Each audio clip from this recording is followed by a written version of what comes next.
할렐루야, 할렐루야. 제 목이 좀 별로 안 좋습니다. 양해를 좀 부탁드리고요. 7월 후반기가 시작이 되었습니다. 우리의 모든 삶에 참 요즘 더운 날씨에도 우리의 영혼을 시원케 하고 또 새 힘을 주시며 은혜의 담비로 촉촉하게 하시는 하나님의 그 은혜가 우리 성도들 삶에 늘 함께하여 주시기를 주님의 이름으로 축복합니다. 전에 시간에 저희가 사도 바울이 아덴, 그러니까 지금으로 말하면 그리스 아테네에 가서 거기에서 격분하였던 이야기를 함께 나누었습니다. 그 이유는 그 안에 너무나 많은 우상들이 있었기 때문에 그랬습니다. 이 아테네는 철학과 예술의 도시이고 또한 과학의 중심지였습니다. 다신교의 사상, 그래서 온갖 신화들이 가득했던 땅, 이곳이 바로 아덴이었습니다. 그러니까 공존할 것 같지 않은 세상의 철학과 지식과 의학과 모든 것들과 함께 우상과 신전들이 가득하여서 함께 공존하는 땅, 그것이 바로 이 그리스 아테네였습니다. 그래서 그들에게는 종교적인 열심은 있었지만 참된 지식에 근거하지 않은, 그러다 보니까 너무나 많은 우상과 신화들이 가득했던 땅, 그곳이 바로 이 그리스 아테네. 이곳에 바울이 들어가서 그 영혼들을 만나고 보니까 마음이 너무 아픈 거예요. 그것 때문에 격분하게 된 것이죠. 그래서 그의 마음에 격분했다는 것은 저들의 무지함과 그리고 안타까운 마음, 그들을 불쌍히 여기는 그 마음에 대한 거룩한 감동으로 나오는 그러한 분노였습니다. 바울의 시대 그때만이 아니라 오늘 우리가 살아가는 이 시대에도 수많은 우상들, 죄악들이 가득한 것들을 볼 수가 있습니다. 선교사님들이 이 땅에 들어오기 전에 우리나라는 정말 우상 천지였습니다. 하늘의 해와 달과 별들, 그리고 나무와 돌들에게도 경배하고 절하며 새벽마다 비나이다 비나이다. 이런 그 어둡고 흑암이 가득한 땅에 생명의 빛 되신 예수 그리스도의 복음이 우리에게 들어와서 우리가 이제는 예수 그리스도를 믿는 그 은혜와 믿음 안에서 하나님의 자녀가 되었습니다. 얼마나 감사한지 모릅니다. 그러나 지금도 우리 주변에는 그러한 것들뿐만 아니라 이제는 하나님 외에 더 소중하게 여기는 또 다른 우상들이 기생하고 있는 것을 볼 수가 있습니다. 자칭 자기가 재림주라고 하면서 하나님이라고 하는 그러한 인간들이 나타났고요. 우리나라에도 꽤 많습니다. 지금 정확한 통계는 모르겠지만 대략 한 30명대라고 예전에 어느 한 종교학자가 얘기하더라고요. 자칭 자기가 하나님이다. 우리나라 하나님이 그렇게 많습니다. 그리고 또 그런 인간들을 따라다니는 사람들이 놀랍게도 수십만 명 이상이 되는 것이 지금 우리나라의 현실입니다. 그렇게 탁 보이는 우상들뿐만 아니라 우리가 하나님 더 사랑하는 물질 아니면은 SNS라든지 컴퓨터, 기타 등등 이런 많은 것들이 또한 우리의 삶에서 또 우리의 성공과 쾌락을 위해서 따라가는 그 모든 것들이 우리의 삶에서 아주 많이 역사하고 있는 것을 볼 수가 있습니다. 그러한 상황에서 이 사도 바울이 마음이 너무 아픈 거예요. 그래서 바울이 전하는 이 복음이 흘러갈 때 그의 마음엔 어떤 것이 있냐면 첫 번째는 그의 마음속에 예수님의 마음이 들어가 있어요. 예수님의 마음으로, 예수님의 시선으로 세상을 보니까 저것이 죄이고 우상이라는 것을 알게 됩니다. 전에는 그것이 죄인지 우상인지 알지 못했죠. 하지만 우리 예수님이 그의 마음에 들어오고 나서 보니까 진리와 거짓이 정확하게 구분이 되어지는 것입니다. 그렇기 때문에 그걸 볼 수 있었죠. 근데 이 예수님의 마음이 그의 마음속에 들어오고 나니까 그 거짓을 보면서 안타까운 거예요. 저것들을 살리고 싶은 거예요. 어떻게 하면 구원할 수 있을까? 나를 만나주시고 구원하신 예수 그리스도의 그 은혜를 저들에게도 나누어 주고 싶은 거죠. 그 마음의 감정이 계속해서 요동하기 시작했습니다. 그러면서 이제 그들에게 관심을 갖게 됩니다. 저들이 왜 저렇게 우상과 죄악과 더러움에 빠지게 되었을까? 보니까 이 아덴에 있는 사람들은 무언가를 갈망했습니다.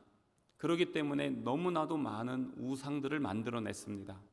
하지만 그 우상들이 그들에게 참 만족을 주지 못하기 때문에 그들에게는 알지 못하는 신까지 만들어서 그것들에게 제사를 드리는 것을 보게 됩니다. 그런 사람들의 그 공허한 마음을 보게 된 것이죠. 그 한 영혼 한 영혼을 보여주신 것입니다. 그래서 하나님의 그 마음으로 그들을 보니까 한 영혼을 구원하시기 위해 내려오신 예수님의 그 사랑, 한 영혼을 향한 그 사랑이 이 바울의 마음속에 충만하게 되면서 이제는 그들에게 다가가게 된 것이죠. 그래서 그들에게 생명 되시고 구원 되신 예수 그리스도의 복음을 나타내고 증거하게 되는 것입니다. 그래서 오늘 22절의 본문을 시작하면서 바울이 아레오바고 가운데 서서 말하기 시작하는 것이죠. 그건 바로 그들에게 그 거룩한 분노와 그들을 향한 사랑의 마음이, 그리고 그들을 구원하고자 하는 뜨거운 은혜의 열정이 바로 예수님이 바울에게 하셨던 것처럼 사도 바울도 이 아덴에 있는 수많은 사람들에게 그렇게 다가간 것입니다. 오늘 우리도 마찬가지입니다. 이 세상을 바라보면서 진리와 거짓이 구분되어서 보여져야 됩니다. 예수님의 마음이 우리 마음에 들어와서 참과 거짓이 보여져야 거짓을 가지고 우리가 정확하게 가슴 아파하며 애통하면서 책망도 하고 교훈도 하고 훈계도 하면서 사랑으로 가서 복음을 전할 수 있는 것입니다. 이렇게 하면서 사도 바울이 그들에게 복음의 전도를 하게 되는데, 이러한 모든 것은 예수님이 바울에게 주셨던 마음이고 또 우리에게 주셨던 그 마음이잖아요. 그래서 그 사람들에게 오늘 22절에 보면 뭐라고 하냐면 너희를 보니 범사에 종교심이 많도다 라고 그렇게 말합니다. 뭐냐면 종교심이 많아요. 갈망이 있어요. 무엇인가를 얻고 싶은 것이에요. 그것을 추구하다 보니까 철학이 나오기 시작했고 민주주의가 나오기 시작했고 의학이 나오기도 하고 학문적으로도 간 것입니다. 그래서 이것들이 꽃 피웠는데 그 근본 안에 무엇이냐? 우상이 있었던 것입니다. 그것을 정확하게 바울은 보았어요. 그리고 그것 때문에 이제는 그 사람들에게 너희들은 지금 범사에 종교심이 많다. 그런데 여기에서 하나 빠진 게 있죠. 무엇입니까? 바로 참된 진리, 예수 그리스도가 빠져 있는 것을, 그것을 보게 됩니다. 우리도 하나님에 대해서 무지할 때는 그랬습니다. 이제는 더 이상 우리가 예수님에 대해서 무지하면 안 됩니다. 알고 있어야 되는 것입니다. 어느 시골 마을에 전염병이 싹 퍼졌어요. 사람들이 다 죽어가기 시작합니다. 그런데 치료 방법을 모릅니다. 너무나 많은 고통 속에 눈물을 흘리고 있습니다. 근데 어느 한 사람이 와서 약을 주고 갔어요. 근데 이 약병이 어떻게 써 있냐면 이 약은 병을 고친다. 사용법 하루 3번 딱 이렇게 써 있는 거예요. 근데 진짜 의심했던 사람도 있지만 그것을 먹은 사람들이 치료되기 시작하는 것입니다. 그러면서 마을에 사람들이 하나둘씩 건강을 회복하게 되었고, 그래서 나중에 이 사람들이 이 약을 뭐라고 했냐면 은혜의 약이다 라고 그렇게 한 것입니다. 근데 이것이 전염병만 치료했잖아요. 근데 사람들 마음속에 무슨 믿음이 들어가기 시작하냐면 이 약을 먹으면 무엇이든지 고칠 수 있다 라는 그런 믿음이 들어가기 시작하는 것입니다. 사람들은 그래서 이 약에 주목합니다. 약이 우리를 건강하게 할 거야. 약이 무병장수하게 할 거야. 약은 너무나 좋은 것이야 하면서 이제는 약을 좋아하고 약을 따라가고 약만을 위해서 살아가게 됩니다. 그런데 어느 날 어느 한 사람이 이 약을 주신 분이 누구지? 라고 하는 거예요. 근데 아무도 모르는 거예요. 약을 준 사람은 모르고 뭐만 있냐면 약만 있는 거예요. 그게 꼭 우리의 우상과 같은 거예요. 약을 주신 분, 우리를 구원하신 분은 하나님이신데 하나님은 몰라요. 뭐만 하냐면 하나님이 주신 것만 보는 거예요. 그리고 하나님이 주신 것들을 보면서 그것을 좋아하고 그것을 따라가고 그것에 절하고 그것에 빌고 그러는 거예요. 그게 우상이 되는 것입니다. 우리도 그럴 수 있다는 것입니다. 그래서 지금 이 아덴에 있는 사람들은 알지 못하는 신에게 그렇게 자기들이 따라가는 것, 그 모습을 보게 됩니다.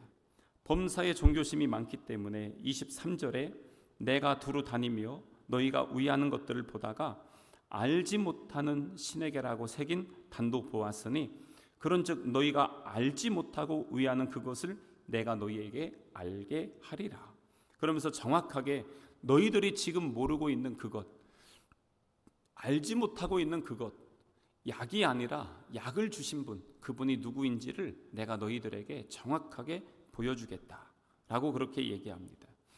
바로 우리는 정확하게 알죠. 그분이 누구시죠? 예수 그리스도이신 것입니다. 그래서 이 바울의 이 복음의 전략을 보면 우리가 이 땅에서 어떻게 복음을 전할지 그것들을 오늘 본문의 말씀을 통해서 잘 보여주고 있습니다. 바울은 먼저 첫 번째로 이 지역에 있는 사람들의 문화를 잘 이해했습니다. 그들의 환경과 그들의 마음속에 있는 보편적인 가치들을 잘 분별했던 것을 볼 수가 있습니다. 그래서 그 사람들에게 복음을 전할 때 사람들과 전혀 상관없는 얘기로 한 것이 아닙니다. 무엇으로 하냐면 그들이 갖고 있는 너희들 지금 범사에 종교심이 많고 거기에 접목했던 것이 너희들이 알지 못하는 신이 있는데 이것들이 무엇냐? 그러니까 그들이 일상적으로 보는 그것들을 통해서 그들에게 복음을 전하기 시작했던 것입니다. 그래서 이 복음이 멀리 있는 것이 아니라 우리와 함께 하시고 가까이 있다는 것, 그것을 접목점을 만들어주는 것이죠. 최근에 어느 한 교회에서 그 학생들 수련회를 하는데 저보고 강사로 좀 와달래요. 제가 그래서 극구 거절을 했습니다. 뭐 한 5, 6년 전이었다면 제가 감사합니다 하고 가서 함께 예배하고 복음을 나눴을 것 같은데 이번에 영 자신이 없더라고요. 왜 그랬냐면 복음을 전하는 것은 전혀 문제가 되지 않습니다. 근데 뭐가 문제냐면 아이들의 언어를 제가 모르는 거예요. 아이들이 어떤 대화를 하고 요즘은 그 아이들 대화를 공부해야 됩니다. 언어를. 그러지 못하면 그 아이들 언어로 복음을 전하기가 어렵습니다. 근데 이제 저에게 이렇게 초대를 하셨던 분이 세 번째 전화가 와서 제가 어려워요 했는데 그러면서 당신도 이제 이해가 되더래요. 왜 그러냐니까 당신이 청년 사역을 하는데 청년들이 뭐라고 하냐면 한참 얘기하다가 목사님 재미없죠? 그러더래요. 왜? 그랬더니 우리가 지금 하는 얘기 못 알아듣고 있잖아요. 그러더래요. 그러긴 하지. 그래서 힘드시잖아요. 그래도 나 그냥 노력하고 있는 거야. 그러니까 우리 언어를 좀 배우시면 훨씬 수월할 거예요. 이 얘기를 전날 밤에 들은 거예요. 그리고 다음날 그래서 내가 복음을 전하는 게 어려운 것이 아니라 아이들 언어로 복음을 전하는 게 어렵다라고 그렇게 얘기한 것이 이해가 되더래요. 저도 이제 좀 노력을 해야 되겠죠. 요즘 청년들을 만나면 청년들에게 있어서 고민은 무엇이겠습니까? 진로와 비전 그리고 결혼입니다. 그 부분에 있어서 하나님께서 너희들을 위한 예비된 삶이 있다. 하나님은 너희를 인도하신다. 하나님은 너희의 목자가 되어주신다 라는 것으로 함께 복음을 풀어나가야 그들에게 복음이 전달될 수 있겠죠. 무조건 믿어. 안 믿어? 이러면 요즘은요 절대 안 믿습니다. 이따 광고하겠지만 박준명 전사님 아버님이 오늘 아침에 소천하셨어요. 하나님의 부르심을 받았어요. 근데 거기 가서 딴 얘기하면 되겠습니까? 하나님의 위로, 천국에 대한 소망, 이것들이 함께 흘러가야 그 안에서 하나님의 위로하심과 천국의 소망으로 예수님을 만날 수 있게 되어지는 것이죠. 노년이 되었어요. 노년이 됐는데 속사람은 팔팔해도 겉사람은 안 그렇잖아요. 그렇기 때문에 우리에게는 지나온 모든 삶에 하나님의 은혜와 앞으로 남겨진 삶에 하나님에 대한 소망이 우리에게 접점이 될 수 있는 것입니다. 요즘은 노인들 외로움과 싸우고 있습니다. 그렇기 때문에 그런 관점에서 적용을 해서 복음을 전해야 그들에게 복음이 들어갈 수 있는 것이에요. 지금 제가 말씀드리는 건 뭐냐면 복음의 본질은 절대 변하지 않습니다. 하지만 복음을 담는 그릇이 바뀌었다는 것입니다. 바울은 그것을 정확하게 알고 있는 것입니다. 이 지역의 이 사람들에게 어떠한 접점을 가지고 복음을 전할 수 있는가. 그래서 그 현장에 가서 그 지역을 쭉 돌아보았고 딱 결론 내린 것, 이 지역의 사람들은 종교심이 많구나. 게다가 알지 못하는 신도 있구나. 이것을 가지고 예수님을 전해야 되겠다라고 하는 복음의 전략이 있었던 것입니다. 우리에게도 그 한 사람을 만났을 때 그 사람의 형편과 상황과 환경에 따라서 복음을 전하는 내용이 달라질 수 있다는 것입니다. 또한 여기에서 이렇게 이 사람들을 보면은 종교심은 많은데 정말 열심이거든요. 그래서 당시 고고학자들은 무슨 얘기까지 하냐면 아테네 사는 사람들의 인구보다 우상 숫자가 많았다라고도 얘기합니다. 신전이나 우상들 숫자들이요. 그러니까 이 사람들이 항상 우상, 신화, 신전 이런 것들 보면서 사는 거예요. 정말 열심히 섬겼지만 본질은 모르는 것이죠. 근데 오늘 우리도 그럴 수 있습니다. 예배 열심히 참석하고요. 봉사하고 헌신도 열심히 합니다. 그런데 그것이 종교적인 생활이 되면은 안 됩니다. 종교적인 열심이 아니라 그리스도를 향한 열정으로 받은 은혜에 감사하여 그 은혜의 사명을 감당할 때 그것이 바로 그리스도인이라 칭함받을 수 있는 것입니다. 열심히는 하는데 나중에 주여 주여 했는데 주님이 뭐라고 하냐면 내가 너희를 도무지 알지 못한다. 불법을 행하는 자들아. 만약에 이렇게 말씀하셔봐요. 어떻겠어요? 열심히 달리긴 달리는데 잘못된 길로 걸어가면 안 된다는 것입니다. 그래서 때로는 열심히 하는 것보다 더 중요한 게 뭐냐면 바르게 가는 거예요. 하나님이 원하시는 자리로 가서 그 자리에서 걸어가는 것이 중요합니다. 내가 이렇게 하면 하나님 기뻐하시겠지? 그게 아니라 하나님이 기뻐하시는 것이 무엇인지를 먼저 여쭤보고 가야 된다는 것입니다. 내 생각대로 이렇게 하면 좋은 거야. 그게 아니라는 것이죠. 그래서 내가 하나님을 아는 지식이 아니라 성경에 말씀하신 하나님의 그 마음을 내가 먼저 받아야 되는 것이에요. 그래야 종교인이 아니라 온전한 그리스도인이 될 수 있는 것입니다. 이러한 접점을 가지고 바울은 이 그리스에 있는 아테네 성도들에게 복음을 전하기 시작했습니다. 복음을 전하는 것 내용은 아주 간단합니다. 딱 세 개로 한번 정리를 좀 해드릴게요. 첫 번째 24절입니다. 24절에 보면 우주와 그 가운데 있는 만물을 지으신 하나님, 뭡니까? 우리 하나님은 천지를 창조하신 하나님이시다. 그것을 지금 그가 선포를 하고 있는 것입니다. 헬라인들이 수많은 신화를 만들었어요. 그들의 세계관은 뭐냐면 신을 자기가 만들었죠. 신과 우리랑 별 차이가 없다고 생각합니다. 그런데 바울이 지금 여기에서 하나님은 창조주이시고 모든 것을 만드신 분이시다 라고 그렇게 이야기하는 것, 전능하신 창조주 하나님이라고 얘기하는 것은 그들의 개념을 깨트리는 것입니다. 그리고 26절 보세요. 인류의 모든 족속을 한 혈통으로 만드사 온 땅에 살게 하시고 그들의 연대를 정하시며 거주의 경계를 한정하셨으니, 이건 뭐냐면 한마디로 말씀하면 하나님은 역사를 주관하시는 분이시다. 수많은 세상의 역사들이 바뀌고 땅과 땅의 경계가 나라와 민족마다 늘 바뀌고 하지만 하나님은 그 모든 것들을 주관하셨던 하나님이시다 라는 것을 바울이 정확하게 선포할 수 있었던 것입니다. 그것은 바로 하나님을 향한 흔들리지 않는 믿음에서 나온 그러한 복음이고 고백이었던 것이죠. 그러면서 27절 말씀 보세요. 이는 사람으로 하나님을 더듬어 찾아 발견하게 하려 하심이로되 그는 우리 각 사람에게서 멀리 계시지 아니하도다. 뭐냐면 신화처럼 사람이 만들어서 저 있는 것이 아니라 그분은 우리와 가까이 계신 분이시라는 것입니다. 그러니까 세 가지죠. 하나님은 창조하셨고 하나님은 역사를 주관하시는 분이시고 그분은 우리와 함께 하시는 분이시다. 그래서 우리 주님은 우리와 함께 하시기 위해 임마누엘로 우리에게 오셨습니다. 그리고 우리 주님이 부활하시고 승천하실 때 보라 세상 끝날까지 내가 너희와 항상 함께 있으리라 말씀하셨고요. 그래서 약속하신 성령님이 우리에게 오셔서 우리 안에 내주하시고 우리와 함께 하시고 우리와 함께 웃고 함께 울면서 동행하여 주시는 분으로 지금도 우리와 함께 하여 주심을 우리는 믿습니다. 그렇기 때문에 그 하나님은 멀리 계신 분이 아니에요.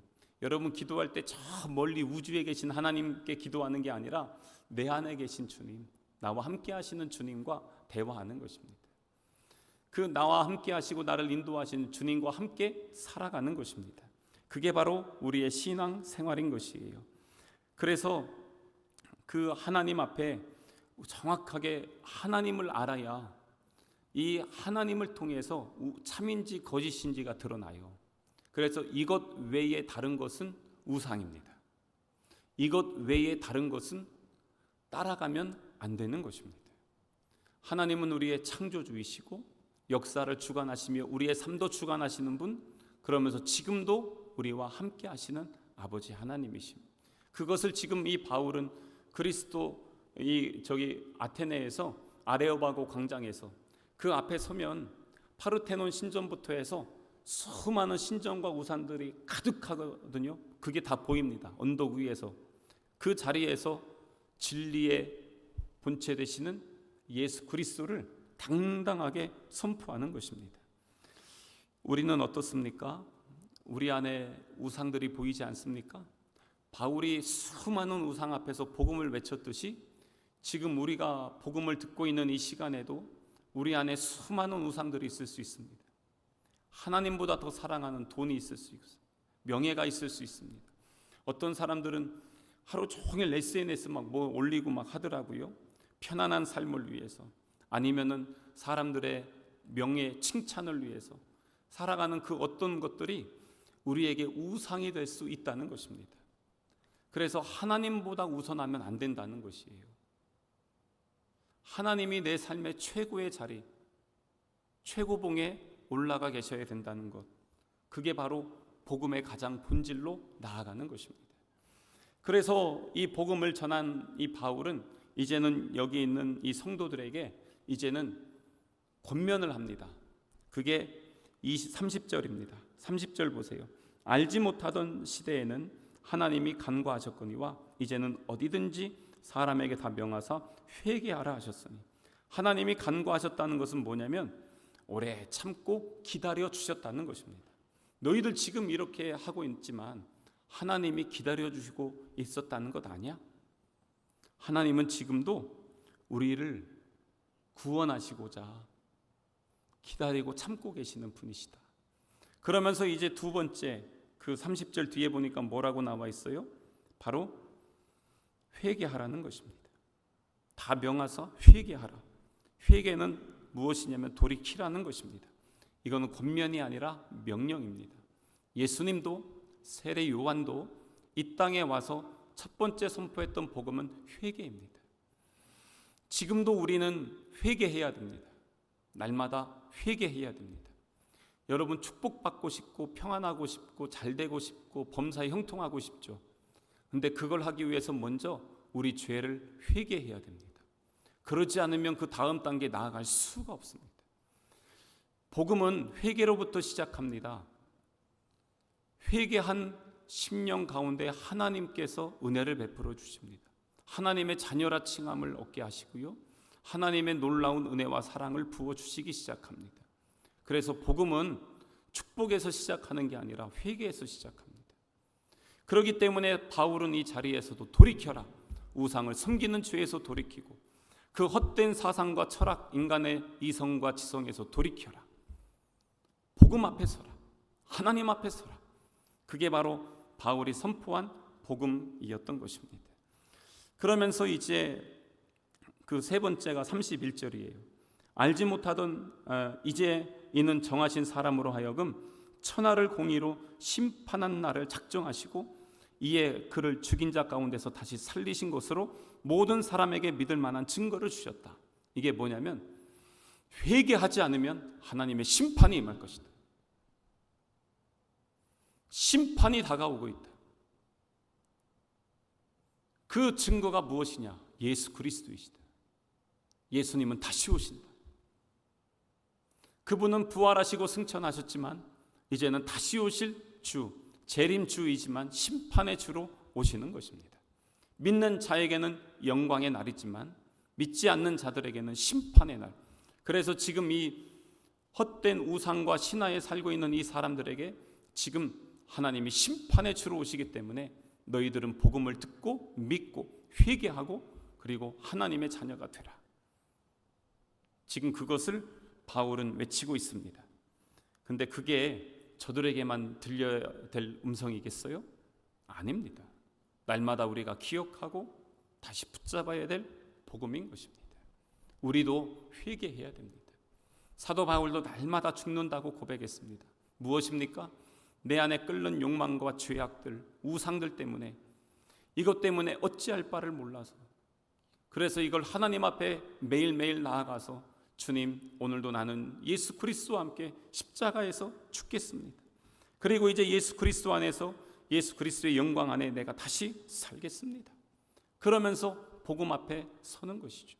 그게 바로 온전한 그리스도인의 삶인 것이에요. 그렇기 때문에 사도 바울은 그 자리에서 정말 중심으로, 아까 처음에 그들의 그 마음 있죠. 예수님의 마음을 닮아서 한 영혼을 사랑하는 예수님의 그 중심으로 그들에게 복음을 선포했던 것이에요. 이렇게 했을 때 사람들의 반응이 있습니다. 우리가 복음을 전할 때도 사람들의 다양한 반응들이 있는 것을 볼 수가 있습니다. 오늘 우리가 읽지는 않았지만 32절부터 보면은 사람들의 반응이 나오는데, 거기에 보면 32절에 그들이 죽은 자의 부활을 들었어요. 어떤 사람은 조롱도 합니다. 무엇입니까? 비웃었다는 것입니다. 왜요? 부활이라는 개념 자체가 없습니다. 신이 죽었다 사는 그 개념 자체가 없는 것이에요. 헬라 철학에는. 그러다 보니까 예수 그리스도의 부활이 믿어지지가 않는 것이에요. 그렇기 때문에 지금 바울이 전하는데 완전히 무시합니다. 그냥 신화적이고 오히려 더 비합리적인 이야기로만 들릴 뿐입니다. 근데 우리는 확신하고 있습니다. 고린도전서 1장 18절에 있는 말씀 같이 한번 읽겠습니다. 시작. 십자가의 도가 하나님의 능력이라. 십자가의 도가 멸망하는 자들에게는 미련하게 보입니다. 하지만 우리들에게는 하나님의 능력인 줄로 믿습니다. 그렇기 때문에 이 사람들이 이렇게 반응하는 것, 두 번째 있는 사람들은 뭐냐면 미루는 겁니다. 32절 뒤에 보세요. 어떤 사람들은 이 일에 대하여 내 말을 다시 듣겠다, 다시 한번 들어보자, 뭐냐면 미루는 것입니다. 그 복음이 들어왔을 때 바로 반응하는 것이 아니라 어떻게 보면 거절하는 한 방법 중에 하나가 이것이죠. 다음에 한번 들어보겠습니다. 다음에 한번 해보겠습니다. 근데 다음에 한다고 하고 오는 사람 많아요? 거의 없잖아요. 그래서 고린도 후서 6장 2절에 있는 말씀 다시 한번 같이 읽겠습니다. 시작.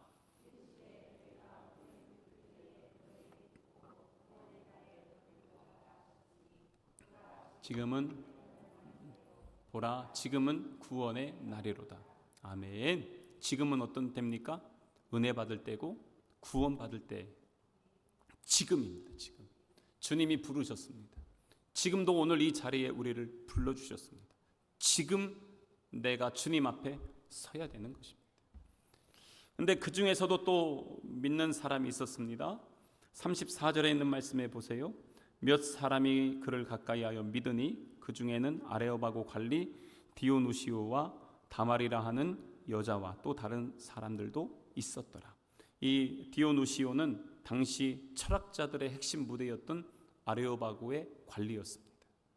하지만 그에게 복음이 들어갔습니다. 그리고 또한 당시에는 천대받은 사회적 신분으로 너무나 낮았던 여자였던 이 다말이라는 여자에게도 복음이 들어갔던 것입니다. 여러분, 혹시 옛날에 이렇게 반응하신 분 계세요? 복음을 비웃다가 예수 믿은 분 계세요? 아니면 나중에 믿겠다고 하고 정말 나중에 오신 분 계세요? 그렇게 해서 교회에 오셨으면 잘 오셨습니다. 근데 우리가 나가서 복음을 전할 때도 이런 사람들이 많이 있습니다. 그래서 가서 보면 우리를 비웃는 것뿐만 아니라 때론 쫓아와서까지 욕하고 저주하는 사람들도 있고, 요즘은 애들한테 우리 전도사님이나 선생님들 나가서 전도하면은 뒤에서 경찰에 신고하는 사람들도 있습니다. 애들 뭐 이상하게 한다고 하면서. 그래서 신고도 하고 쫓겨나기도 하는 그런 시대가 됐습니다. 그것뿐이겠습니까? 나중에 오겠다고 하고 아니면은 무시하고 그런 사람들도 참 많이 있습니다. 그럼에도 감사한 것은 우리 전도팀이 나가서 전도를 했는데 그 전도를 받고 지금 저희 교회 지금 3번째 계속 나오시는 분들이 계셔요. 그러면서 이렇게 한 분 한 분씩 오시는 것들을 볼 수가 있어요. 그분이 또 다른 분 또 같이 모시고 왔었어요. 지지난주에. 그래서 씨앗은 뿌렸는데 그것이 결코 그 자리에서 끝나는 것은 아니구나. 그래서 갈라디아서 6장 9절에 있는 말씀 한번 같이 읽겠습니다. 시작. 우리가 선을 행하되 낙심하지 말지니 포기하지 아니하면 때가 이름에 거두리라. 아멘. 뭐냐면 우리가 열심히 복음을 전했잖아요. 전하고 열매를 기대하지 말고요. 먼저 우리의 그 시각이 무엇이 되어야 되냐면 하나님이 나에게 맡겨주신 사명을 감당하는 것은 씨를 뿌리는 거예요. 근데 나는 심었지만 아볼로는 자라게 했고 열매를 맺는 것은 누굽니까? 오직 하나님께서 열매를 맺으시거든요. 그래서 바울이 이 자리에서 복음을 뿌렸습니다. 그게 그의 사명인 것입니다. 나머지 사람들이 또 그 안에서 자라게 하고 열매를 맺게 되어지는 것입니다. 그렇기 때문에 영혼을 사랑하는 마음을 가지고 복음을 전하세요. 하지만 낙심하지 마세요. 내 때가 아닌 하나님의 때에 하나님께서 열매를 맺혀 가실 줄로 믿습니다.